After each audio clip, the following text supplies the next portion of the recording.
महाराष्ट्रात काँग्रेसची स्थिती बिकट असताना चंद्रपूरच्या जनतेने काँग्रेसवर विश्वास टाकला। मात्र सत्ता स्थापन करताना काही सेक्युलर म्हणवणाऱ्या पक्षांनी आणि आपल्याच काही हितशत्रूंनी माझ्या विरोधात कट रचला। मला या संपूर्ण प्रकरणात व्हिलन ठरविण्यात आले असले तरी वेळ आल्यावर मी माझी आपबीती जनतेसमोर नक्कीच मांडेन, अशा शब्दात खासदार प्रतिभा धानोरकर यांनी आपल्या मनातील खंत व्यक्त केली। चंद्रपूर येथे खासदार धानोरकर यांच्या पुढाकाराने आयोजित काँग्रेस व मित्रपक्षाच्या नवनिर्वाचित तसेच पराभूत उमेदवारांच्या स्नेहमिलन सोहळ्यात त्या बोलत होत्या।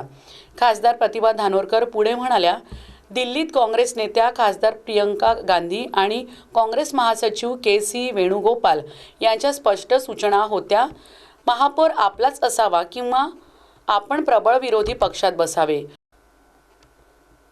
पक्ष वाढवण्यासाठी नेते प्रामाणिकपणे प्रयत्न करतात, मात्र नेत्यांच्या अवतीभोवती असणारे काही स्वार्थी कार्यकर्ते स्वतःच्या फायद्यासाठी दुसऱ्या नेत्यांच्या विरोधात कानभरणी करून गटबाजी निर्माण करतात, हे दुर्दैवी आहे। अशा प्रवृत्तींमुळेच पक्षाच्या हक्काच्या संधी हुकतात, अशी खंत त्यांनी यावेळी व्यक्त केली।